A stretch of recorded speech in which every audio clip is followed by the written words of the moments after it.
My self Arshad Hussain और मैं आप लोगों को केमिस्ट्री पढ़ाऊँगा। आप लोगों को डेली केमिस्ट्री के लेक्चर्स यूट्यूब पे अपलोड मिलेंगे। क्लास 11th प्लस 12th की पूरी NCERT class 11th plus 12th मैं आपको 1 ईयर में कंप्लीट कराऊंगा। जो भी बच्चे नीट या JEE की तैयारी कर रहे हैं 2022 के लिए, वो अगर केमिस्ट्री पढ़ना चाहते हैं तो पढ़ सकते हैं। मैं पूरी केमिस्ट्री 1 ईयर में कंप्लीट कराऊंगा। आज हम लोग स्टार्ट करेंगे class 11th chapter number 1 some basic concept of chemistry. सबसे पहले हम लोग जानेंगे केमिस्ट्री क्या है। What is chemistry? Chemistry is nothing study of matter. और सिंपली बोले केमिस्ट्री जो है स्टडी ऑफ मैटर। मैटर का अध्ययन ही केमिस्ट्री कहलाता है। अब बात आती है कि मैटर की हम लोग क्या क्या स्टडी करते हैं। तो मैटर की हम लोग 3 चीज़ें स्टडी करते हैं। पहला कंपोजिशन, दूसरा स्ट्रक्चर और तीसरा प्रॉपर्टी। कंपोजिशन मतलब कि मैटर किससे मिलके बना है। जैसे अगर हम लोग बात करें वाटर की, तो वाटर का जो फार्मूला होता है वो H2O होता है। यानी वाटर जो है 2 हाइड्रोजन और 1 ऑक्सीजन के मिलने से बनता है। तो वाटर का कंपोजिशन हो जाएगा जो वो हाइड्रोजन और ऑक्सीजन हो जाएगा। अगर हम बात करें स्ट्रक्चर की, तो ये वाटर का स्ट्रक्चर क्या है, यानी कोई भी चीज़ कैसे स्ट्रक्चर बनाता है, कैसे दिखता है। अगर हम लोग इस वाटर की एग्जांपल लें तो हम लोग देखेंगे कि ऑक्सीजन के वैलेंस शेल में 6 इलेक्ट्रॉन होते हैं और ऑक्सीजन को अपना ऑक्टेट पूरा करने के लिए 2 इलेक्ट्रॉनों की आवश्यकता होती है। ऑक्सीजन ये 2 इलेक्ट्रॉन 2 हाइड्रोजन से सिंगल बॉन्ड बना के पूरा कर लेता है, सिंगल कोवैलेंट बॉन्ड बना के पूरा कर लेता है। एक बॉन्ड इधर से हाइड्रोजन से बनाता है और एक बॉन्ड इधर से, और इस पे 2 लोन पेयर होते हैं। ये हो गया वाटर का स्ट्रक्चर। कंपोजिशन मतलब कि वाटर किससे मिलके बना है। स्ट्रक्चर मतलब दिखता कैसा है, ये कैसे बॉन्ड बनाता है, और प्रॉपर्टी कैसे ये रिएक्ट करता है। तो हम लोग केमिस्ट्री में जो है मैटर का अध्ययन करते हैं, मैटर की स्टडी करते हैं, और मैटर की हम लोग 3 चीज़ें स्टडी करते हैं, कंपोजिशन, स्ट्रक्चर एंड प्रॉपर्टी। अगर हम लोग बात करें मैटर की, तो दिमाग में हमारे आएगा कि व्हाट इज मैटर। मैटर क्या है? मैटर, हम तो ये समझ गए हैं कि केमिस्ट्री में मैटर का अध्ययन करते हैं, लेकिन ये बताओ कि मैटर क्या है ये। तो मैटर की अगर हम लोग बात करें तो कोई भी ऐसा चीज़ जिसमें मास हो और जो स्पेस ऑक्यूपाई करे वो मैटर कहलाता है। Anything that has mass and occupy space is called matter. तो मैटर जो होता है हैविंग मास एंड वॉल्यूम। अगर कोई चीज़ स्पेस ऑक्यूपाई कर रहा है तो उसके पास कुछ ना कुछ वॉल्यूम होगा। स्पेस ऑक्यूपाई जितना किया वही उसका क्या होता है, वॉल्यूम होता है। तो हम लोग कह सकते हैं कि matter having mass and volume. तो ये हो गया मैटर क्या है। हम लोगों ने जाना कि केमिस्ट्री क्या है। केमिस्ट्री जो है स्टडी ऑफ मैटर है। तो हम लोग मैटर की 3 चीज़ें स्टडी करते हैं, कंपोजिशन, स्ट्रक्चर एंड प्रॉपर्टी। उसके बाद बात आती है कि मैटर होता क्या है। तो हम लोगों ने जाना कि कोई भी ऐसा चीज़ जिसके पास मास हो और वॉल्यूम हो वो मैटर कहलाता है। अब हम लोग देखेंगे मैटर्स का क्लासिफिकेशन कि मैटर को कैसे बांटा गया है। तो मैटर को जो है 2 भागों में बांटा गया है, एक फिजिकल प्रॉपर्टी के आधार पे और दूसरा केमिकल कंपोजिशन के आधार पे। फिजिकल प्रॉपर्टी के आधार पे जो है मैटर को 3 भागों में फर्दर डिवाइड किया गया है, solid, liquid, gas. Chemical composition के आधार पे 2 भागों में डिवाइड किया गया है, प्योर सब्सटेंस और मिक्सचर। अभी हम लोग इसको थोड़ी देर बाद पढ़ेंगे। पहले हम लोग देखते हैं फिजिकल प्रॉपर्टी के आधार पे कैसे मैटर को डिवाइड किया गया है। तो फिजिकल प्रॉपर्टी के आधार पे मैटर को जो है 3 भागों में डिवाइड किया गया है। पहला सॉलिड, दूसरा लिक्विड और तीसरा गैस। अगर हम लोग बात करें सॉलिड की, तो सॉलिड जो होता है, सॉलिड में सॉलिड के पार्टिकल्स जो होते हैं, सॉलिड जिससे क्या होता है, सॉलिड वो छोटे छोटे पार्टिकल से मिलके बना होता है। इन्हीं पार्टिकल को हम लोग कॉन्स्टिट्यूएंट पार्टिकल कहते हैं। तो सॉलिड के जो पार्टिकल्स होते हैं वो आपस में काफ़ी पास पास होते हैं, आपस में एकदम चिपके हुए होते हैं। सॉलिड में फोर्स ऑफ अट्रैक्शन जो होता है वो बहुत तगड़ा होता है, ये आपस में एकदम टाइटली बाउंड होते हैं एक दूसरे से। तो सॉलिड जो होता है एक दूसरे से, सॉलिड के पार्टिकल एक दूसरे से काफ़ी क्लोज होते हैं, एकदम टाइटली बाउंड होते हैं, जिसकी वजह से सॉलिड का शेप जो है वो फिक्स्ड होता है। सॉलिड का शेप जो है फिक्स्ड होता है और सॉलिड का वॉल्यूम भी फिक्स्ड होता है। सॉलिड की और बात करें शेप की तो ये तो फिक्स्ड होता ही है, सॉलिड का वॉल्यूम भी फिक्स्ड होता है। सॉलिड के पार्टिकल के बीच फोर्स ऑफ अट्रैक्शन काफ़ी तगड़ा होता है, बहुत स्ट्रांग फोर्स ऑफ अट्रैक्शन पाया जाता है।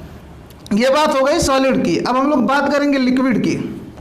तो लिक्विड जो है, लिक्विड के पार्टिकल्स जो हैं सॉलिड की तुलना में थोड़े दूर दूर होते हैं।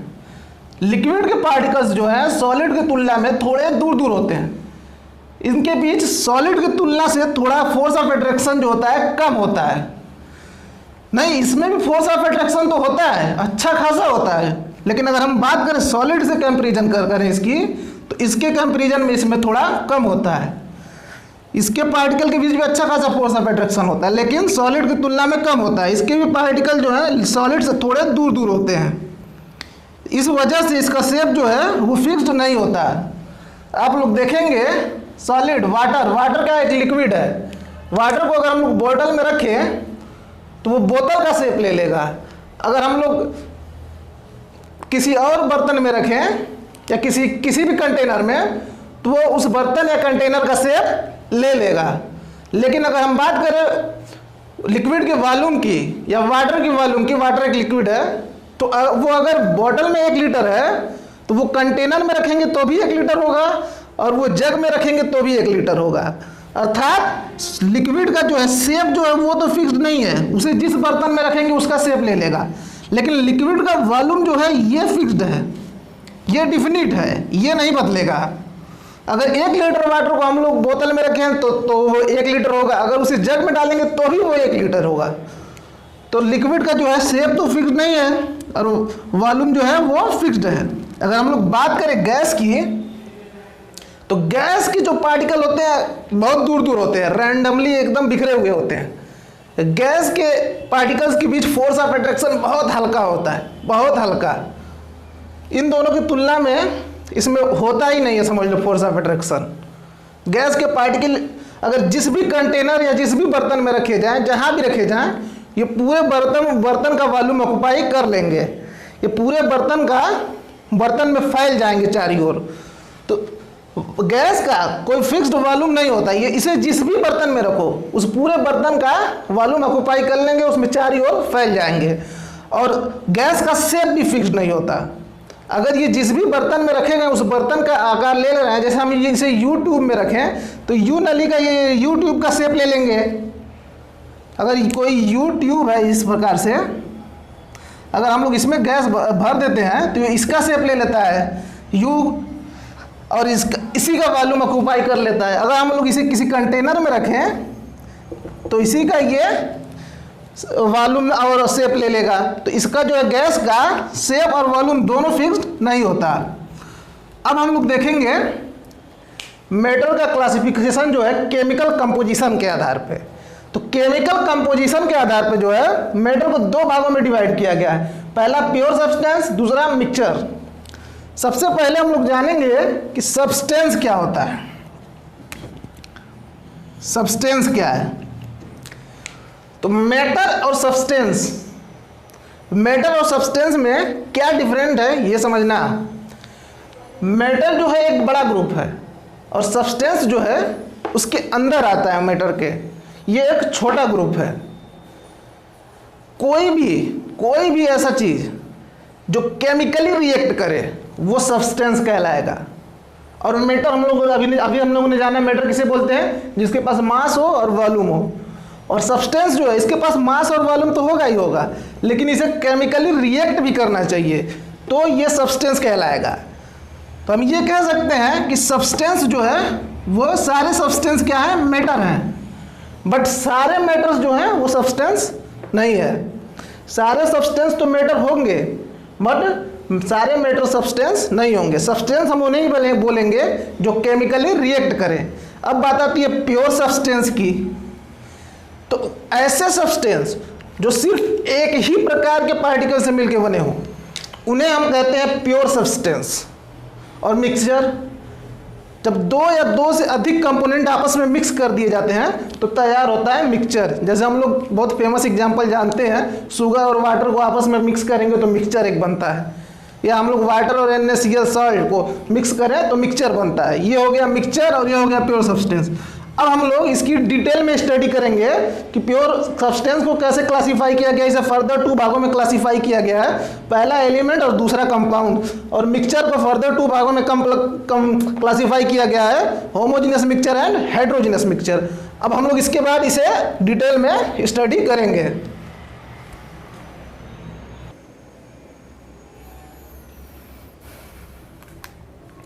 अब हम लोग देखेंगे केमिकल कंपोजिशन के आधार पे मैटर को कैसे क्लासीफाई किया गया।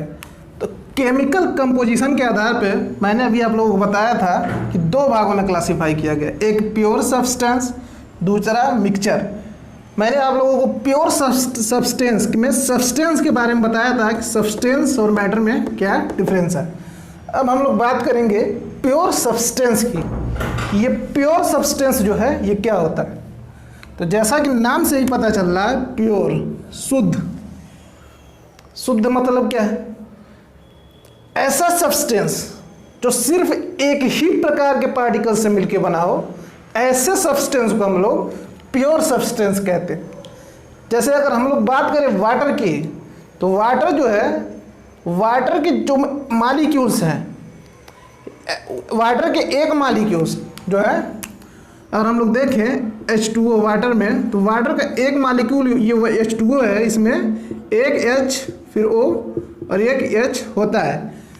तो वाटर जो है, वाटर में जितने भी मालिक्यूल हैं वो सारे H2O के ही मालिक्यूल्स होते हैं, यानी उसमें HOH ही है। तो अगर हम लोग बात करें वाटर की, तो वाटर जो है सिर्फ एक ही टाइप के पार्टिकल से मिलके बना हुआ है, यानी उसमें सिर्फ क्या है, H2O ही है। तो ये क्या कहलाएगा, प्योर सब्सटेंस। वाटर क्या हुआ, एक प्योर सब्सटेंस। वाटर जो है सिर्फ और सिर्फ H2O ही से मिलके बना है, यानी सिर्फ एक ही पार्टिकल, एक ही प्रकार के पार्टिकल से मिलके बना है, और वो पार्टिकल क्या है, H2O मालिक्यूल। तो ये हो गया प्योर सब्सटेंस। अब हम लोग बात करेंगे प्योर सब्सटेंस को 2 भागों में बांटा गया है, एक एलिमेंट्स, दूसरा कंपाउंड। अब हम लोग बात करेंगे एलिमेंट्स की, कि एलिमेंट्स क्या है, और दूसरा कंपाउंड की, कि कंपाउंड क्या है। पहले हम लोग देखते हैं एलिमेंट्स। तो ऐसे सब्सटेंस जो सिर्फ एक ही प्रकार के एटम्स से मिलके बने हो वो कहलाएंगे एलिमेंट्स। अब बात आती है एटम्स की, कि ये एटम्स क्या है। तो बेटा जो भी कॉन्स्टिट्यूएंट पार्टिकल या पार्टिकल होते हैं वो जो होते हैं एटम्स होते हैं, मालिक्यूल्स होते हैं, या आयन होते हैं। ठीक, जो भी पार्टिकल्स होते हैं हम लोग उसे कॉन्स्टिट्यूएंट पार्टिकल के नाम से जानते हैं। वो 3 चीज़ें होते हैं, या तो एटम्स, या तो मालिक्यूल, या तो आयन। तो यहाँ पे जो है हम लोग एटम की बात कर रहे हैं। अभी हम लोग आगे जो है, इसके बाद जो है थोड़ी देर बाद हम लोग पढ़ेंगे एटम्स क्या है और मालिक्यूल्स क्या है। पहले हम लोग देखते हैं कि इसका सिंपल एलिमेंट्स क्या होता है। तो ऐसे सब्सटेंस जो सिर्फ एक ही प्रकार के एटम्स से मिलके बने हो वो एलिमेंट्स कहलाते हैं। अगर हम लोग पीरियाडिक टेबल में देखें तो 118 एलिमेंट है। पीरियाडिक टेबल की अगर हम लोग बात करें तो उसमें 118 एलिमेंट है। सोडियम है, पोटेशियम है, मैग्नीशियम है, कॉपर है, और भी बहुत सारे एलिमेंट है। तो अगर हम लोग उसमें से एक एलिमेंट को देखें, सोडियम को, तो सोडियम अगर एलिमेंट को हम लोग पीरियाडिक टेबल से अगर बाहर लाएं और यहाँ पे देखें, तो अगर सोडियम का ये एक एलिमेंट है, अगर ये सोडियम का अगर एक एलिमेंट है ये, तो इसमें बहुत सारे सोडियम एटम्स होंगे। यहाँ भी सोडियम होगा,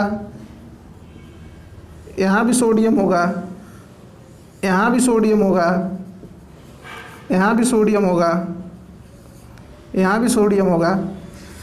तो कहने का मतलब ये है कि सोडियम एलिमेंट की अगर हम बात करें तो सोडियम एलिमेंट में बहुत सारे सोडियम एटम्स होंगे, ठीक। एलिमेंट्स में क्या पाए जाते हैं, एलिमेंट्स के अंदर होते हैं एटम्स। तो ऐसे सब्सटेंस जो जिसमें सिर्फ एक ही प्रकार के एटम्स हो वो एलिमेंट्स कहलाएंगे। तो अगर हम लोग सोडियम को देखें तो सोडियम के अंदर सिर्फ सोडियम से एटम्स ही हैं, तो सोडियम से एटम्स ही है सोडियम के अंदर, तो सोडियम क्या कहलाएगा, सोडियम एक एलिमेंट्स कहलाएगा। अगर हम लोग बात करें पोटेशियम की,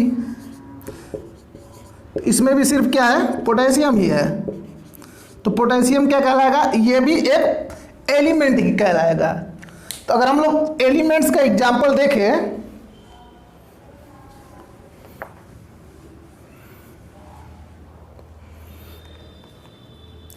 तो एग्जाम्पल हो जाएगा इसका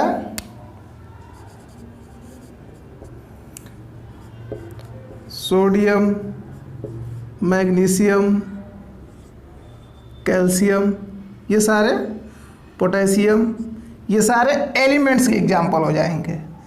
इसे हम लोग कहेंगे एटम्स ऑफ एलिमेंट। ये क्या है, सारे एटम्स हैं, तो इन्हें हम लोग कहेंगे एटम्स ऑफ एलिमेंट।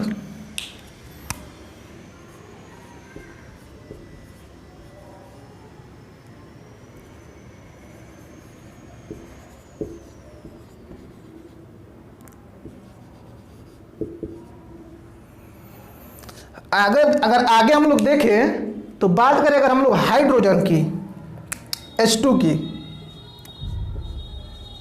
तो H2 के पास भी सिर्फ एक ही प्रकार के एटम है, हाइड्रोजन।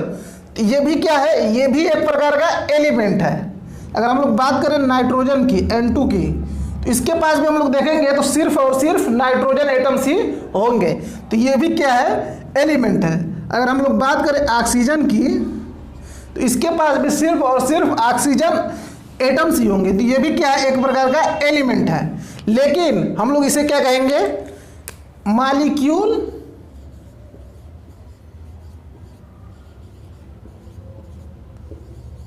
Of elements.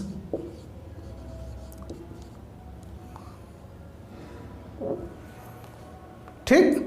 अगर हम लोग बात करें कंपाउंड की, अब कंपाउंड किसे कहेंगे, तो देखो कंपाउंड भी जो है ये भी एक ही प्रकार के पार्टिकल से मिलकर बना होता है। अभी मैंने बताया कि प्योर सब्सटेंस उसे कहेंगे जो सिर्फ एक ही प्रकार के पार्टिकल से मिलकर बने हो। तो ये भी अगर इसके अंदर है ये दोनों, तो इसमें भी एक ही प्रकार का पार्टिकल होना चाहिए और इसमें भी एक ही प्रकार होगा। लेकिन इन दोनों में डिफरेंस क्या है, हम लोग ये देखेंगे। कंपाउंड भी सिर्फ एक ही प्रकार के पार्टिकल से मिलकर बना होता है, लेकिन वो पार्टिकल्स जो होते हैं, अगर इसके एक पार्टिकल्स की बात करें तो इसमें सिर्फ एक ही प्रकार के एटम्स ना होके इसमें एक से अधिक एटम होते हैं। जैसे अगर हम लोग बात करें वाटर की, तो वाटर जो है H2O, ये एक कंपाउंड है, वाटर एक कंपाउंड है। तो अगर वाटर है ये कंटेनर में, तो इसमें बहुत सारे H2O होंगे, H2O के मॉलिक्यूल। वाटर जो है बहुत सारे H2O के मॉलिक्यूल से मिलकर बना होता है, बहुत सारे वाटर में H2O के मॉलिक्यूल पाए जाते हैं। अगर एक H2O के मॉलिक्यूल्स को हम लोग बाहर ला के देखें तो उसके पास एक H, एक O और एक H होगा। तो यानी वाटर के मॉलिक्यूल 2 हाइड्रोजन और 1 ऑक्सीजन के मिलने से बने हैं। तो वाटर में अगर हम लोग देखें इसकी एक मॉलिक्यूल की, तो इसमें सिर्फ एक ही प्रकार के एटम्स नहीं है, इसमें एक से अधिक प्रकार के एटम्स है, ऑक्सीजन है और हाइड्रोजन है, 2 हो गए। एलिमेंट्स और कंपाउंड में यही डिफरेंस है, इसमें सिर्फ एक ही प्रकार के एटम्स पाए जाएंगे। अगर हम लोग बात करें पोटेशियम की, तो इसमें सिर्फ पोटेशियम एटम्स ही पाया जाएगा। लेकिन कंपाउंड में अगर कंपाउंड की हम लोग बात करें तो इसमें एक ही प्रकार के एटम्स नहीं पाया जाएगा, इसमें एक से अधिक एटम्स पाया जाएगा, हाइड्रोजन, ऑक्सीजन। लेकिन ये भी बना सिर्फ एक ही प्रकार के पार्टिकल से होगा। अगर ये एक वाटर का मॉलिक्यूल है तो ये वाटर्स जो है पूरे एक वाटर्स के मॉलिक्यूल से मिलके बना होगा।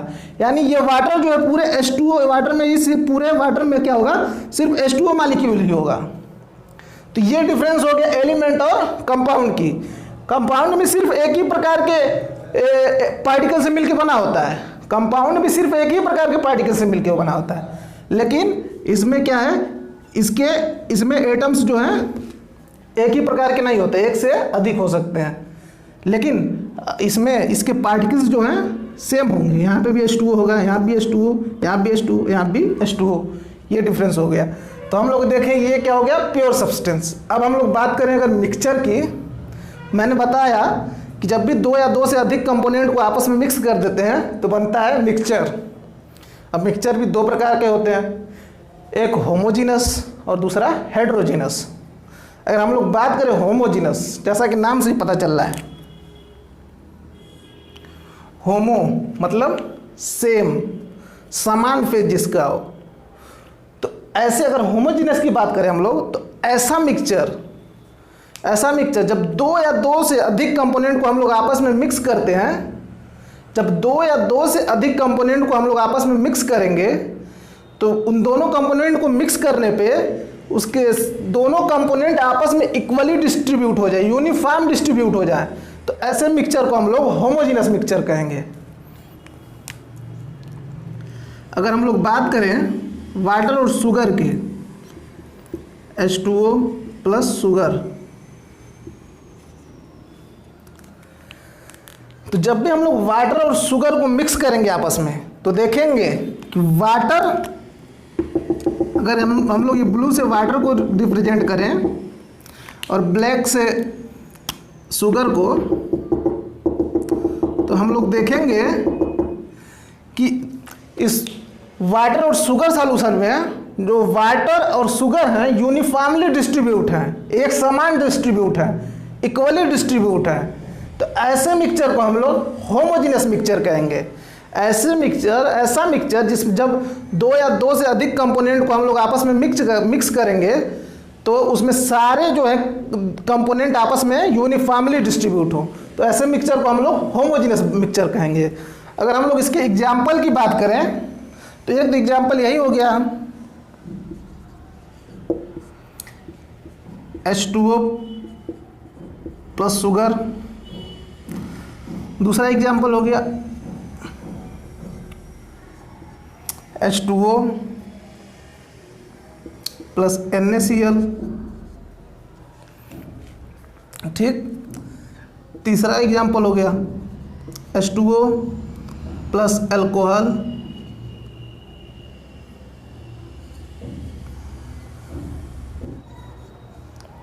ठीक। ये एग्जाम्पल होंगे किसके, सारे होमोजीनस मिक्सचर के। अगर हम लोग अब बात करें हेट्रोजीनस मिक्सचर की कि हेट्रोजीनस मिक्सचर क्या होता है, तो जब भी दो या दो से अधिक कंपोनेंट को आपस में मिक्स करते हैं हम लोग, जब भी दो या दो से कंपोनेंट को हम लोग आपस में मिक्स करें तो जो सॉल्यूशन बने, जो मिक्सचर बने, उसमें सारे कंपोनेंट इक्वली डिस्ट्रीब्यूट ना होके कहीं पे ज़्यादा हो कहीं पे कम हो, तो ऐसे मिक्सचर को हम लोग हेट्रोजीनस मिक्सचर कहते हैं।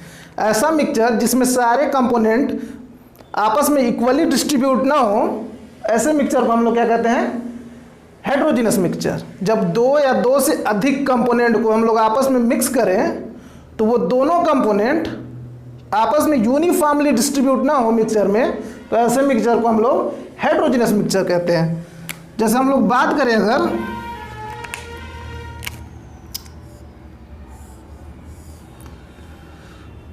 वाटर H2O प्लस सैंड की, रेत की, अगर हम लोग इसमें सैंड मिला दें रेत वाटर में, तो हम लोग इसमें देखेंगे कि ये अगर ब्लू वाला हम लोग वाटर को रिप्रेजेंट करें और ब्लैक वाला सैंड को, तो हम लोग देखेंगे कि सैंड जो है वो तली में आके बैठ जाएगा। जब भी हम लोग वाटर के साथ सैंड को मिक्स करेंगे, रेत को, तो हम लोग देखेंगे क्या, सैंड जो है तली में आके बैठ जाएगा, किसके, वाटर के। जब भी हम लोग वाटर और सैंड को आपस में मिक्स करेंगे तो सैंड जो है वो ऊपर कम होगा, नीचे ज़्यादा होगा, क्योंकि वो सैंड जो है नीचे तली में आके बैठ जाएगा। तो ये वाटर और सैंड का जो है आपस में ये इक्वली डिस्ट्रीब्यूट नहीं होंगे, ऊपर कम होंगे, ऊपर सैंड कम होगा, नीचे सैंड ज़्यादा होगा। तो ये मिक्सचर कहलाएगा हेट्रोजीनस मिक्सचर, क्योंकि इसमें दोनों कंपोनेंट इक्वली या यूनिफॉर्मली डिस्ट्रीब्यूट नहीं है। तो ये किसका एग्जाम्पल हो गया, हेट्रोजीनस का। अगर इसका हम लोग और एग्जाम्पल देखें तो हो जाएगा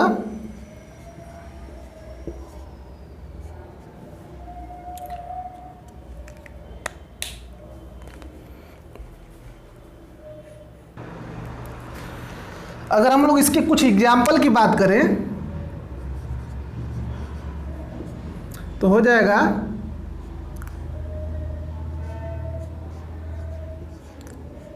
H2O प्लस ऑयल।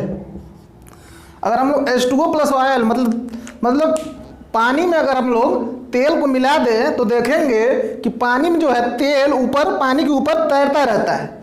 अगर हम लोग पानी लें और उसमें तेल मिला दें तो हम लोग देखेंगे ऑयल जो है पानी के ऊपर तैरता रहता है, पानी के अंदर नहीं जाता। यानी ऑयल जो है ऊपर तो पाया जाएगा, नीचे नहीं पाया जाएगा। तो ये कैसा मिक्सचर हो गया? ये हेट्रोजीनस मिक्सचर हो गया। अगला हम लोग बात करेंगे, तो अगला तो यही हो गया एक H2O प्लस सैंड। इसका तो अभी हमने बता ही दिया। और भी देखें इसका, तो एयर विथ डस्ट पार्टिकल।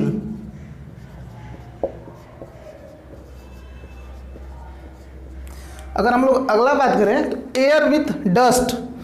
अगर हम लोग बात करें एयर की तो हम लोग एयर में देखेंगे बहुत सारे गैसेज होते हैं। हाइड्रोजन होता है, ऑक्सीजन होता है, कार्बन डाइऑक्साइड होता है, नाइट्रोजन होता है, जो भी हो बहुत सारे गैसेज होते हैं। तो अगर हम लोग देखें एयर्स को तो एयर में देखेंगे कि इन गैसेज के साथ कुछ डस्ट पार्टिकल भी होते हैं।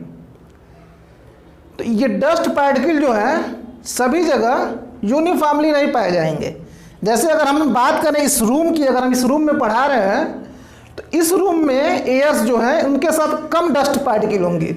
अगर हम कंपैरिजन करें बाहर की एयर की, बाहर जो है धूल उड़ रहा है, गाड़ियाँ चल रही हैं, तो वहाँ के एयर में डस्ट पार्टिकल ज़्यादा होंगे और यहाँ के एयर में डस्ट पार्टिकल कम होंगे। तो एयर विथ डस्ट एग्जाम्पल किसका है? हेट्रोजीनस मिक्सचर का।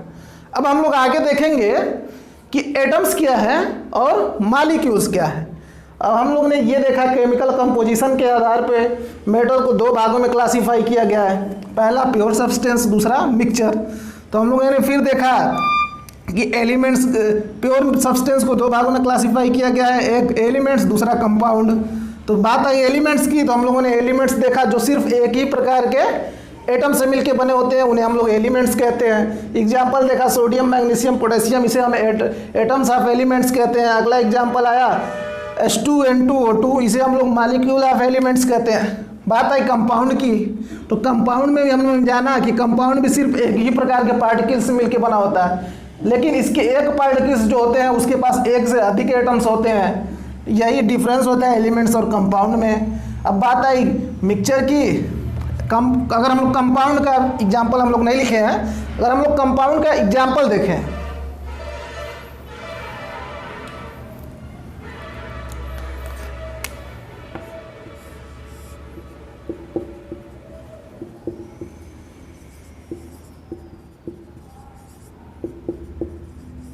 अगर हम लोग इसका एग्जाम्पल देखें कंपाउंड का,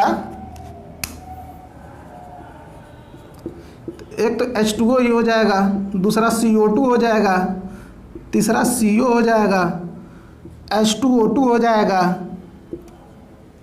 ये सारे एग्जाम्पल्स किसके हैं? ये कंपाउंड के हैं, ये सारे कंपाउंड्स हैं। तो ये हो गया कंपाउंड। फिर हम लोगों ने देखा मिक्सचर दो प्रकार के होते हैं, होमोजीनस, दूसरा हेट्रोजीनस। होमोजीनस में हम लोगों ने देखा है कि जब दो या दो से अधिक कंपोनेंट को आपस में मिक्स करते हैं तो वो दोनों कंपोनेंट सारे मिक्सचर में, पूरे मिक्सचर में यानी यूनिफॉर्मली यानी इक्वली डिस्ट्रीब्यूट हो जाते हैं। तो ऐसे मिक्सचर को हम लोगों ने नाम दिया होमोजीनस मिक्सचर। इसका एग्जांपल हम लोगों ने देखा वाटर प्लस शुगर, दूसरा देखा वाटर प्लस NaCl। जब भी हम लोग पानी में नमक को अगर मिलाएंगे तो नमक जो है पानी में एक आपस में मिक्स हो जाएगा। हाँ, इसमें एक चीज़ और देखेंगे कि इसमें जो है होमोजीनस मिक्सचर में देखिए तो इसमें सिर्फ वन फेज होता है। अगर हम लोग वाटर और शुगर को आपस में मिक्स करते हैं तो देखेंगे कि वाटर और शुगर बाहर से एकदम एक समान दिखेंगे। आप ये नहीं पता कर पाएंगे कि वाटर कहाँ है और शुगर कहाँ है, तो इसमें बाहर से एक फेज दिखेंगे। यही है होमोजेनस मिक्सचर। इसमें क्या है? 2 और मोर फेज, दो या दो से अधिक फेज देखेंगे, या कह सकते हैं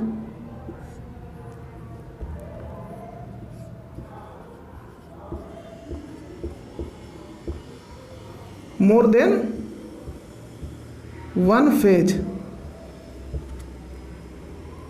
मिटा दे, मोर देन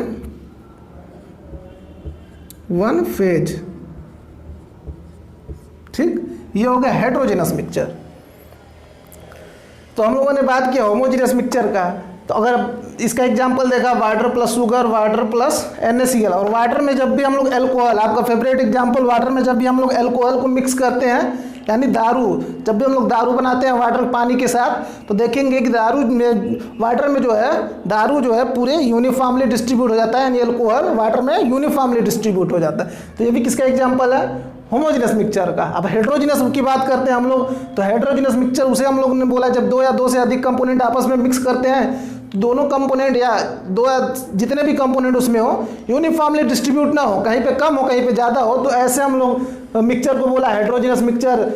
हम लोगों ने देखा वाटर में ऑयल को मिक्स करेंगे तो ऑयल वाटर के ऊपर तैरता रहता है, अगला वाटर में सैंड को मिक्स किया तो सैंड जाके तली में बैठ जाता है, और एयर विथ डस्ट का एग्जांपल देखा, ये क्या हो गया? हेट्रोजेनस।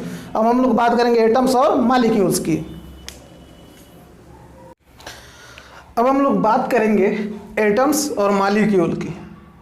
हम लोग जानेंगे कि एटम्स क्या होता है और मॉलिक्यूल्स क्या होते हैं। तो सबसे पहले हम लोग देखते हैं एटम्स के बारे में कि एटम्स क्या होता है। Atom is the smallest particle of matter may और may not exist independently. Atoms जो होते हैं मैटर के वो सबसे छोटे पार्टिकल होते हैं जो इंडिपेंडेंटली एग्जिस्ट कर भी सकते हैं या नहीं भी कर सकते। हमने बात की मैटर की, पीछे आप लोगों ने पढ़ा मैटर। मैटर हम लोग उसे बोलेंगे जिसके पास मास होगा और जो स्पेस ऑक्युपाई करेगा। अगर हम लोग इसकी एग्जाम्पल की बात करें तो ये मार्कर क्या है? एक मैटर है। ये मार्कर अगर हम लोग देखेंगे तो इस मार्कर के पास कुछ ना कुछ मास है, और ये मार्कर अगर मेरे हाथ पे रखा है तो कुछ ना कुछ स्पेस ऑक्युपाई किया है, तो ये मार्कर क्या है? एक मैटर है। ऐसे हमारे ब्रह्मांड में, हमारे यूनिवर्स में जितनी भी चीज़ें हैं, आपको जितनी भी चीज़ें दिखेंगी वो सारी की सारी क्या है? मैटर है। जिसके पास मास हो और जो स्पेस ऑक्युपाई करे वो मैटर कहलाता है। लेकिन एक्सेप्ट लाइट, लाइट क्या है? लाइट मैटर नहीं है। अगर हम बात करें लाइट की, तो लाइट जो है ये मैटर नहीं है। लाइट मैटर क्यों नहीं है? क्योंकि लाइट के पास मास नहीं होता, वॉल्यूम तो होता है। और आप लोग देखेंगे कि आप लोग कमरे में बैठे हैं और लाइट जल रहा है, तो लाइट तो पूरे कमरे में रोशनी देगा, पूरा कमरा भर जाएगा रोशनी से। तो लाइट के पास तो वॉल्यूम है लेकिन मास नहीं है। कभी भी लाइट है तो लाइट आएगा या जाएगा तो आप कभी ये नहीं फील करेंगे कि आपको टच किया या आपका कोई भी लाइट आया तो बाल हिल गया या कुछ भी हुआ, कभी आपको फील नहीं होगा। यानी लाइट के पास मास नहीं है, इसलिए नहीं फील हो रहा है। एयर जो है, एयर बहता है तो हमें पता चलता है, हमें फील होता है, टच होता है, हमारे बाल हिलते हैं। अर्थात एयर के पास जो है वो मास है, और एयर हमारे वातावरण में पूरी फैली हुई है, यानी ये स्पेस भी ऑक्युपाई की है। तो एयर जो है ये तो मैटर है, लेकिन लाइट मैटर नहीं है। लाइट को छोड़ के हमारी दुनिया में सारी दुनिया की सारी चीज़ें क्या है? मैटर है, एक्सेप्ट लाइट। तो ये हो गई मैटर की बात। तो अगर मैटर की बात हो गई तो हम लोग जानेंगे एटम्स। तो एटम्स, ये मैटर जो है ये छोटे छोटे एटम्स से मिलके बने होते हैं। अगर कोई भी मैटर है तो मैटर क्या होते हैं? अगर मैटर को ले लें, अगर हम एक चाक ले लें, और चाक को जब हम स्कूल में पढ़ते थे तो हम अक्सर क्या करते थे? टीचर के जाने पे चाक उठा लेते थे और चाक को तोड़ते रहते थे। तब तक तोड़ते थे कि जब तक वो टूटना बंद ना हो जाए। एक स्टेज, चाक की एक स्टेज आती थी जब वो टूटना बंद हो जाता था। तो जब वो बंद हो जाता टूटना, तो वही उसके जब सबसे छोटे पार्टिकल होते थे, उस समय हमें सबसे छोटे पार्टिकल मिलते थे। वही सबसे छोटे पार्टिकल जो है वही एटम्स कहलाते हैं। मैटर के सबसे छोटे पार्टिकल जिसे और हम लोग डिवाइड नहीं कर सकते और तोड़ नहीं सकते, वही क्या कहलाएंगे? एटम कहलाएंगे। एटम क्या है? एटम जो है मैटर के सबसे छोटे पार्टिकल हैं जो इंडिपेंडेंटली एग्जिस्ट कर भी सकते हैं और नहीं भी कर सकते। अगर हम लोग बात करें इनर्ट गैसेज की, इसके एग्जाम्पल की, तो एग्जाम्पल में आते हैं इनर्ट गैसेज। अगर हम लोग देखेंगे इनर्ट गैसेज की, तो इनर्ट गैस हमेशा क्या है? इंडिपेंडेंटली एग्जिस्ट करता है। वो किसी के साथ कभी भी बाइंडिंग नहीं बनाता। हीलियम हमेशा फ्री पाया जाएगा, नियॉन हमेशा इंडिपेंडेंटली एग्जिस्ट करेगा, आर्गन ऐसे क्रिप्टॉन हमेशा क्या करेंगे, इंडिपेंडेंटली एग्जिस्ट करेंगे। लेकिन अगर वहीं हम बात करें हाइड्रोजन की, हाइड्रोजन, ऑक्सीजन या नाइट्रोजन की, तो ये क्या होगा, ये जो है ये फ्री नहीं पाए जाएंगे, ये क्या है, बॉन्ड बना लेंगे।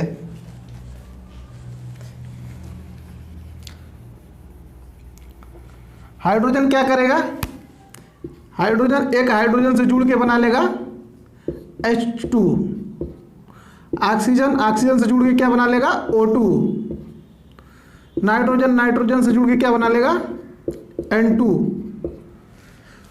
तो हम इसीलिए कह रहे हैं कि एटम्स जो हैं वो इंडिपेंडेंटली, यानी इनर्ट गैसेस के केस में तो इंडिपेंडेंटली एग्जिस्ट कर रहे हैं, तो एटम जो है इंडिपेंडेंटली एग्जिस्ट कर भी सकते हैं और इंडिपेंडेंटली एग्जिस्ट नहीं भी कर सकते। यहाँ पे तो इंडिपेंडेंटली एग्जिस्ट कर रहे हैं, लेकिन यहाँ पे नहीं कर रहे हैं, यहाँ पे क्या कर रहे हैं, कंबाइन कर रहे हैं। तो ये हो गया एटम्स की बात। अब हम बात करेंगे मॉलिक्यूल्स की। तो मॉलिक्यूल्स क्या होते हैं, मॉलिक्यूल्स भी जो होता है वो मैटर के सबसे छोटे पार्टिकल होते हैं, स्मॉलेस्ट पार्टिकल होते हैं, सबसे छोटे नहीं, मैटर भी, मॉलिक्यूल भी मैटर के ही स्मॉलेस्ट पार्टिकल होते हैं जो हमेशा इंडिपेंडेंटली एग्जिस्ट करते हैं।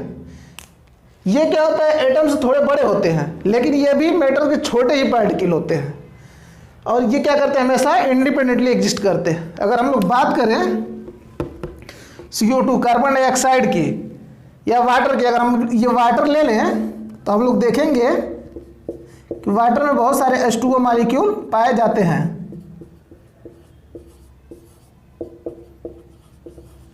वाटर में जो क्या है, बहुत सारे H2O मॉलिक्यूल पाए जाते हैं। तो वाटर में जो बहुत सारे H2O मॉलिक्यूल पाए जाते हैं, अगर हम एक मॉलिक्यूल की बात करें तो H2O, तो H2O ये फ्री पाया जा सकता है।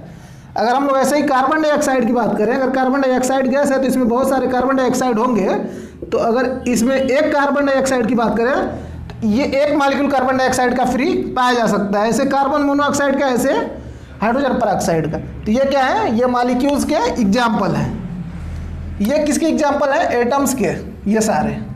ये किसके एग्जाम्पल है, मॉलिक्यूल्स के। ये क्या हो गए आपके एटम्स और मॉलिक्यूल। आगे हम लोग पढ़ेंगे लॉ ऑफ केमिकल कॉम्बिनेशन, जिसमें हम लोग को 5 लॉ पढ़नी है, हम लोग आगे देखेंगे।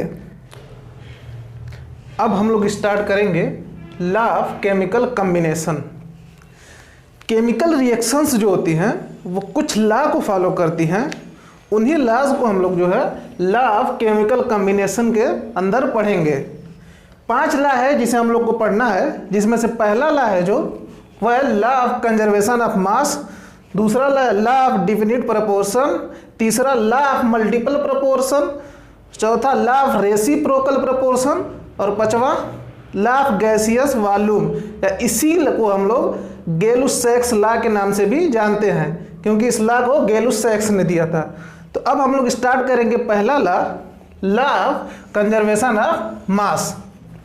अब हम लोग स्टार्ट करते हैं पहला law of conservation of mass, given by Antoine Lavoisier in 1789। Antoine Lavoisier ने ये लॉ दिया था इन 1789 में। ये लॉ क्या कहता है हम लोग देखेंगे। ये लॉ कहता है during any physical and chemical change total mass of product is equal to total mass of reactant. किसी भी फिजिकल या केमिकल चेंजेस के दौरान जो मास, टोटल मास होता है रिएक्टेंट का, वो प्रोडक्ट के टोटल मास के बराबर होता है। यही कहता है हमारा पहला लॉ कि किसी भी फिजिकल या केमिकल चेंजेस के दौरान जो टोटल लॉ ऑफ रिएक्टेंट होता है वो प्रोडक्ट के टोटल मास के बराबर होता है। अगर टोटल मास, अगर रिएक्टेंट का टोटल मास प्रोडक्ट के टोटल मास के बराबर होगा तो इसका मतलब है matter neither be created nor destroyed during any physical change. कहने का ये मतलब है कि अगर total mass of reactant total product के मास के बराबर है, तो इसका मतलब है कि कहीं भी मास का लॉस नहीं हो रहा। इसका मतलब कि मास जो है वो कांस्टेंट है, कंजर्व है। इसीलिए हम इसको कहते हैं लॉ ऑफ कंजर्वेशन ऑफ मास। इसमें टोटल मास जो है वो कंजर्व रहता है, यानी मास का लॉस नहीं होता। मैटर नाइदर बी क्रिएटेड, ये लॉ में कहता है matter neither be created nor destroy during any physical change. हमें ये लॉ यही बताता है कि matter neither be created nor destroy during any physical change. तो अगर मास में कोई चेंज नहीं हो रहा है, इसका मतलब टोटल रिएक्टेंट टोटल प्रोडक्ट के बराबर है। इसे हम एग्जाम्पल से समझेंगे।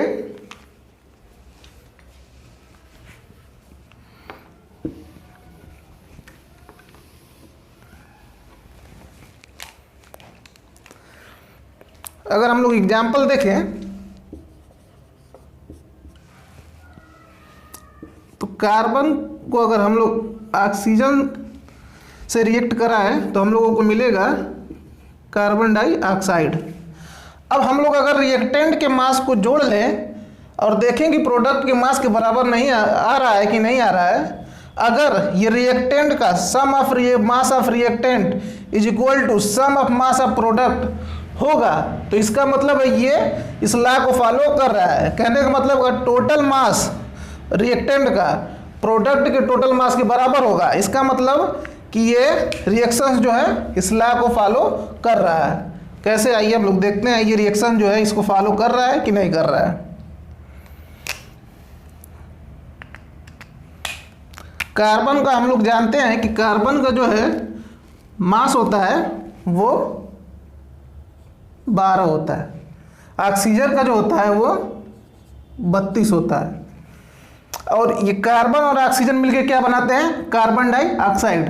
अगर हम लोग इसका मास निकालें तो हम लोग देखेंगे कि इसका क्या होगा 12 और इसका 32, दोनों को जोड़ेंगे तो कितना आएगा 44, 44। और इधर हम रिएक्टेंट के मास का सम करें तो देखेंगे कि इधर भी 44 आ रहा है, इधर भी 44, इधर भी 44। तो कहने का मतलब ये है कि रिएक्टेंट का जो है टोटल मास वो प्रोडक्ट के टोटल मास के बराबर है। मतलब कि ये रिएक्शन जो है इस लॉ को फॉलो कर रहा है। ये रिएक्शन हमें यही बताता है कि matter neither be create nor destroy during any physical change. मतलब कि इसमें मास जो है कांस्टेंट रहता है, मास में कोई मास का लॉस नहीं होता है, मास हमेशा कंजर्व रहता है। During any physical and chemical change total mass of reactant is equal to total mass of product होता।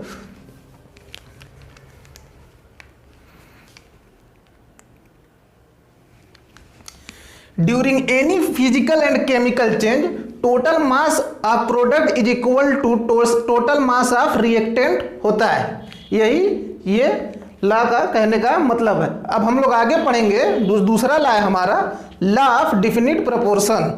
अब हम लोग पढ़ेंगे दूसरा law of definite proportion given by Joseph Bruce. ये लॉ क्या कहता है हम लोग देखेंगे।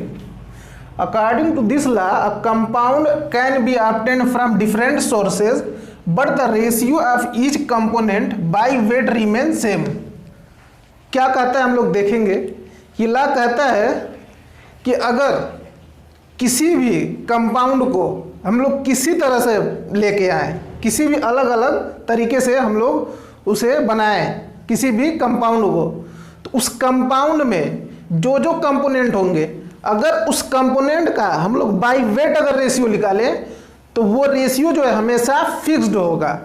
वो इस बात पे डिपेंड नहीं करेगा कि इसको हम लोग किस तरीके से बनाए हैं या कहाँ से इसको लिए हैं।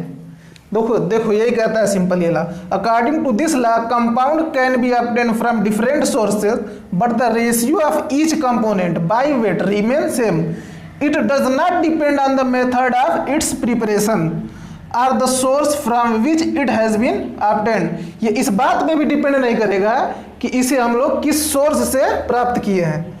जैसे हम लोग अगर एग्जाम्पल देखें तो मान लो कोई कंपाउंड है, उसे हम कहीं से भी प्राप्त करके लाएं।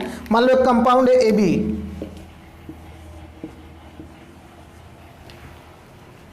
इसमें ए का जो मास है, ए बी कंपाउंड में इसमें ए का जो मास है, हम लोग मान लेते हैं कि कोई कंपाउंड है ए बी, और इस कंपाउंड में ए का जो मास है मान लेते हैं हम लोग कि M1 है, और ये बी का जो मास है M2 है। तो अगर हम लोग इस M1 और M2 का रेशियो जो देखेंगे तो वो हमेशा फिक्स्ड रेशियो होगा।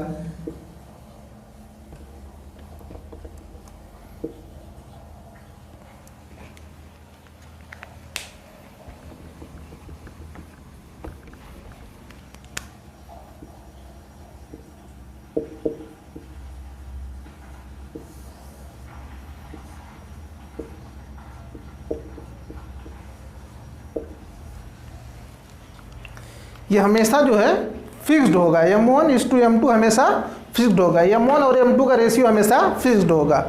ठीक, यही ये लॉ कहता है। अगर हम लोग एग्जाम्पल से देखें तो मान लेते हैं हम लोग वाटर लिए H2O, सभी लोग इसको जानते ही होंगे H2O वाटर। तो वाटर को हम लोग अलग अलग तरीके से ले सकते हैं, चाहे तो हम लोग इसे बरसात का पानी भी ले सकते हैं, रेन वाटर, चाहे तो हम लोग समुद्र का पानी भी ले सकते हैं, चाहे तो हम लोग RO का वाटर भी ले सकते हैं, या हम लोग इसे लैब में भी बना सकते हैं, या नदी का भी पानी ले सकते हैं। कहीं से भी H2O को हम लोग ले आए। और H2O में अगर हम लोग देखें यह हाइड्रोजन और ऑक्सीजन के मास का रेशियो, तो हमेशा ये रेशियो क्या होगा, फिक्स्ड होगा। इस बात पर डिपेंड नहीं करेगा कि इसे हम लोग तालाब से लाए हैं, कि नदी से लाए हैं, कि लैब में बनाए हैं, कि RO का पानी है, इस बात पे डिपेंड नहीं करेगा। हमेशा H और O का रेशियो हमेशा फिक्स्ड होगा। अगर इसमें हम बात करें हाइड्रोजन का, तो हाइड्रोजन का जो है मॉलिक्यूलर वेट 2 होगा और ऑक्सीजन का जो है 16 होगा। अगर हम लोग इसका रेशियो देखें तो रेशियो आएगा 1:8। और हम लोग जब भी वाटर में रेशियो देखेंगे हमेशा वो 1:8 ही आएगा, ये रेशियो चेंज नहीं होगा। यही ये लॉ कहता है कि अगर वाटर को हम लोग किसी भी अलग अलग तरीके से लेकर आए, कहीं से भी लेकर आए, अगर उसमें हम लोग हाइड्रोजन और ऑक्सीजन का रेशियो देखें तो वो रेशियो हमेशा फिक्स्ड होगा, 1:8 में ही होगा। अगर हम लोग वाटर को छोड़ के कार्बन डाइऑक्साइड पे भी देख लें, जैसे CO2, तो इसमें भी हमेशा कार्बन और ऑक्सीजन का रेशियो जो है फिक्स्ड होगा। कार्बन का क्या होता है मास 12, इसका क्या होता है 32। अब हम लोग इसको देखें तो 6 हो जाएगा, 16 हो जाएगा, 3:8। हमेशा ये रेशियो जो है यही रेशियो रहेगा, ये रेशियो जो है हमेशा चेंज नहीं होगा। कार्बन डाइऑक्साइड में कार्बन और ऑक्सीजन का रेशियो जो है वो हमेशा 3:8 ही रहेगा, वो चेंज नहीं होगा। यही कहता है ये ला, चाहे कार्बन डाइऑक्साइड को हम लोग किसी भी तरीके से बनाए लाए, या तो हम लोग इसे अपने वातावरण से ले लें, या तो इसे लैब में बनाए, इस बात पर डिपेंड नहीं करता कि ये कैसे लिया गया है। हमेशा इसमें जो कंपोनेंट है इसके रेशियो हमेशा बाय वेट जो है फिक्स होंगे। अब हम लोग आगे जो है पढ़ेंगे लॉ ऑफ मल्टीपल प्रोपोर्शन। हम लोग आगे तीसरा लॉ पढ़ेंगे, लॉ ऑफ मल्टीपल प्रोपोर्शन। अब हम लोग लॉ ऑफ केमिकल कॉम्बिनेशन का तीसरा लॉ पढ़ेंगे, law of multiple proportion, given by John Dalton. Law of multiple proportion को जॉन डाल्टन ने दिया था। ये लॉ क्या कहता है अब हम लोग देखेंगे। According to this law, if two elements combine to form more than one compound, then the different mass of one element which combine with a fixed mass of another element bear a simple ratio to one another। ये क्या कहता है, इसे हम लोग एक example से समझने की कोशिश करते हैं। ये लॉ कहता है कि अगर मान लो कोई 2 एलिमेंट हैं, हाइड्रोजन एंड ऑक्सीजन। ये लॉ कहता है मान लो कोई भी 2 एलिमेंट, हमने मान लिया कि हाइड्रोजन एंड ऑक्सीजन ये 2 एलिमेंट हैं। अगर ये दोनों एलिमेंट आपस में कंबाइन कर रहे हैं और कंबाइन करके हमेशा दो कंपाउंड बना रहे हैं। ला कहता है कि दो एलिमेंट है कोई, और ये दोनों एलिमेंट कंबाइन करके दो कंपाउंड फॉर्म कर रहा है। तो अगर दो कंपाउंड ये बनाता है तो एक तो हम लोग जानते हैं कि H2O बनाता है, ऑक्सीजन और हाइड्रोजन के मिलने से H2O बनता है, और दूसरा बनता है H2O2। तो ये दो एलिमेंट हैं, दोनों कंबाइन करके दो कंपाउंड बना रहा है। तो इन दोनों कंपाउंड में किसी एक एलिमेंट का, इसमें क्या है हाइड्रोजन का, किसी एक एलिमेंट का मास जो है वो फिक्स्ड होगा हमेशा, और दूसरा एलिमेंट है ऑक्सीजन, इसी का मास चेंज होगा। और अगर हम इस ऑक्सीजन का एक वाटर है, एक हाइड्रोजन पर ऑक्साइड है, तो अगर हम लोग ये ला कहता है कि अगर दो एलिमेंट हैं, दोनों आपस में कंबाइन करके दो कंपाउंड फॉर्म कर रहा है, दो या दो से अधिक दो कंपाउंड फॉर्म कर रहा है, तो इस दोनों कंपाउंड में किसी एक एलिमेंट का मास हमेशा फिक्स्ड होता है। इसमें क्या है, हाइड्रोजन का फिक्स्ड है, और दूसरा कंपाउंड जो होता है ऑक्सीजन, अगर हम लोग इसका रेशियो देखें तो ये रेशियो हमेशा सिंपल रेशियो होता है। यही ये ला हमें कहता है। अगर हम लोग इसमें देखें,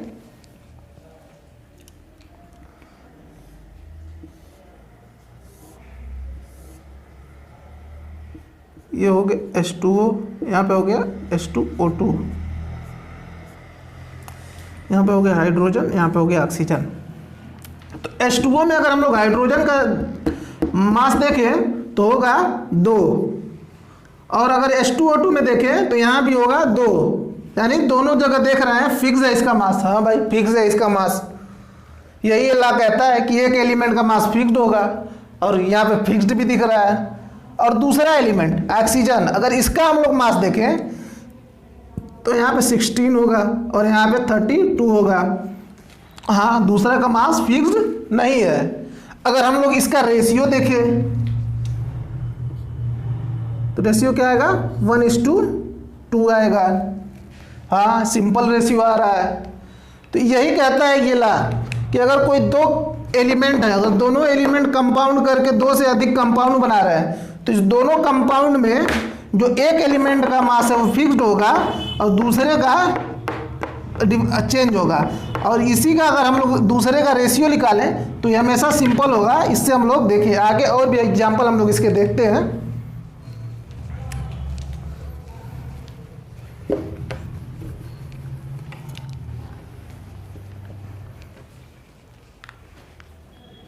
अगर हम लोग बात करें कार्बन एंड ऑक्सीजन की, तो हम लोग जानते हैं कि कार्बन और ऑक्सीजन मिलके एक कार्बन डाइऑक्साइड बनाता है, दूसरा कार्बन मोनोऑक्साइड बनाता है। तो एक तो इसने बनाया कार्बन मोनोऑक्साइड और दूसरा बनाया कार्बन डाइऑक्साइड। अगर हम लोग इसका रेशियो देखें तो देखिए सिंपल रेशियो आता है कि नहीं आता है।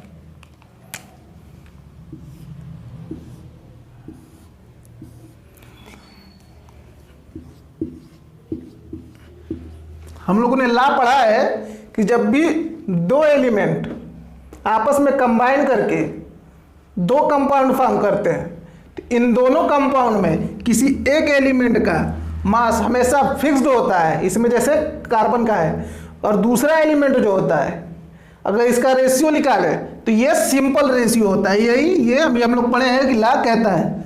देखें इस पर अप्लाई होता है कि नहीं होता। तो अगर हम लोग इसमें कार्बन का देखें मास तो यहाँ पे क्या होगा, कार्बन का मास 12, और यहाँ पे क्या होगा 12। ऑक्सीजन का देखें तो क्या होगा यहाँ पे 16, यहाँ पे क्या होगा 32। अगर हम लोग इसका रेशियो देखें ऑक्सीजन का, यहाँ पे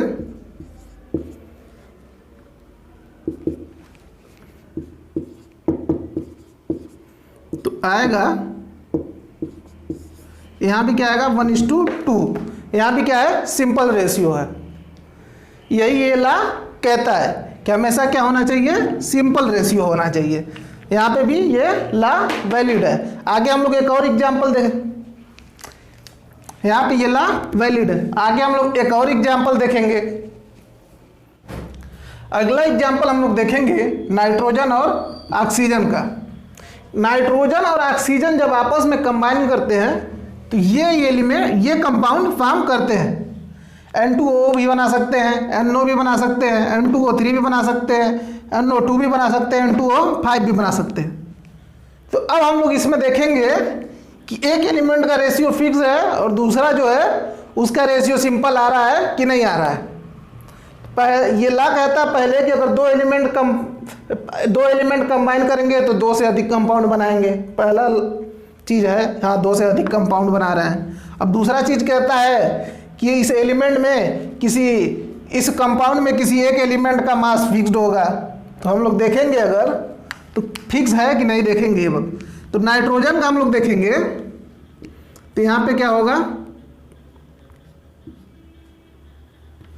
28 होगा। ऑक्सीजन का हम लोग देखेंगे तो 16 होगा। यहाँ पे नाइट्रोजन का देखेंगे तो 14 होगा। यहाँ पे ऑक्सीजन का देखेंगे तो 16 होगा। यहाँ पे ऑक्सीजन का 16 होगा। यहाँ पे N2 का 28 होगा। यहाँ पे नाइट्रोजन का 14 होगा।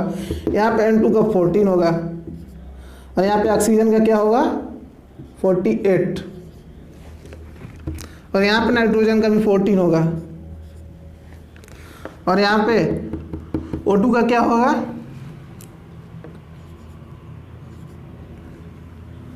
यहाँ पे N2 का 28 होगा और यहाँ पे O3 का O5 का क्या होगा 80 होगा।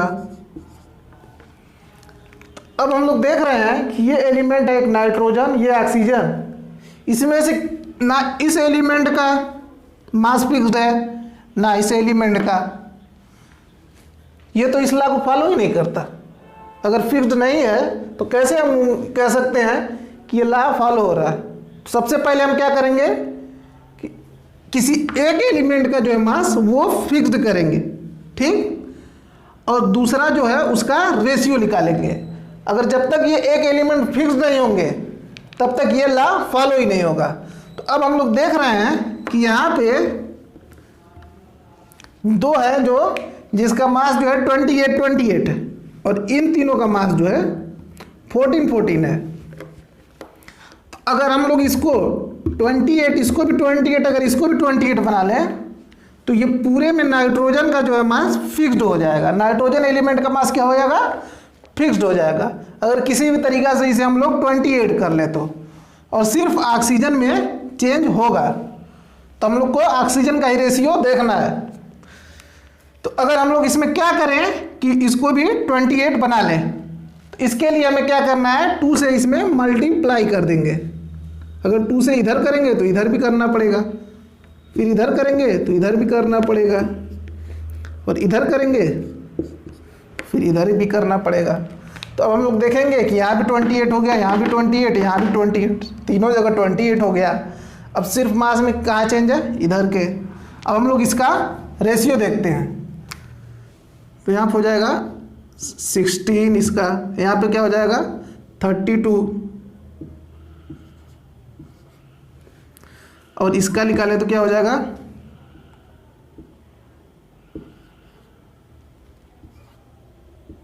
96।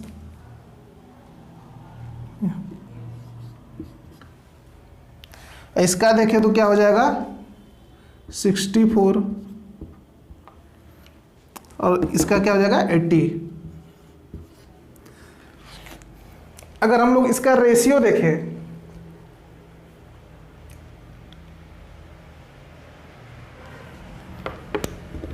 यहाँ पे बेटा 28 होगा। यहाँ पे नाइट्रोजन क्या है 2 नाइट्रोजन है, यहाँ पे 28 होगा। यहाँ पे गलती है बेटा,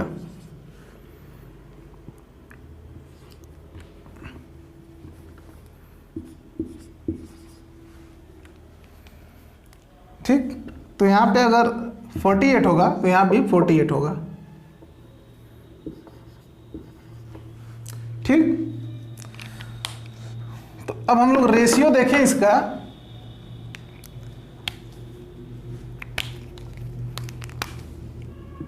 ये एक बार में जाएगा, ये 2, ये 3, ये 4 और ये 5।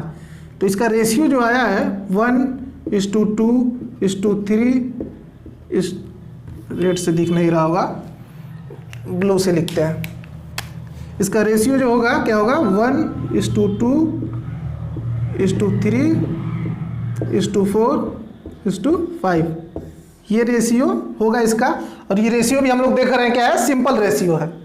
तो ये भी इस लॉ को फॉलो कर रहा है। तो ये हम लोग ये एग्जाम्पल देखें, ये नाइट्रोजन और ऑक्सीजन जब भी मिलेगा तो ये कंपाउंड बनाएंगे। इस कंपाउंड में हमने नाइट्रोजन और ऑक्सीजन का मास नोट किया तो देखा N2 का मास 28, 14 दूना 28। और यहाँ पे देखें तो यहाँ पे 14 आया, यहाँ पे देखें तो 14 दूना 28, यहाँ पे 28 आया, यहाँ पे देखें तो 14 आया और यहाँ पे 28 आया। तो इसमें मास जो है इसका और इसका जो है फिक्स नहीं, इसका और इसका जो है डिफरेंट था और इन तीनों का सेम था। तो हम लोग दो को चेंज कर लिए, इन दोनों को चेंज कर लिए और 28 बना लिए। कैसे बनाए, 2 से मल्टीप्लाई करके इसका 28 हो गया। अब क्या हो गया, इस पूरे नाइट्रोजन का जो है मास फिक्स्ड हो गया, यहाँ भी 28, यहाँ भी 28, यहाँ भी 28, यहाँ भी 28, यहाँ भी 28। लेकिन जब हम लोग इधर 2 से मल्टीप्लाई करेंगे तो इधर भी 2 से मल्टीप्लाई करेंगे जाहिर सी बात है। और यहाँ भी किए तो यहाँ भी किए। तो अब हम लोग को इसका रेशियो देखना था। तो यहाँ पे 16 हो गया, यहाँ पे 32 हो गया, यहाँ पे 48 हो गया, यहाँ पे 64 हो गया और यहाँ पे 80 हो गया। अगर हम लोग इसका रेशियो निकालें 1:2:3:4:5, ये भी एक सिंपल रेशियो है। ये हो गया एग्जाम्पल। अब हम लोग आगे पढ़ेंगे लॉ ऑफ रेसिप्रोकल प्रोपोर्शन।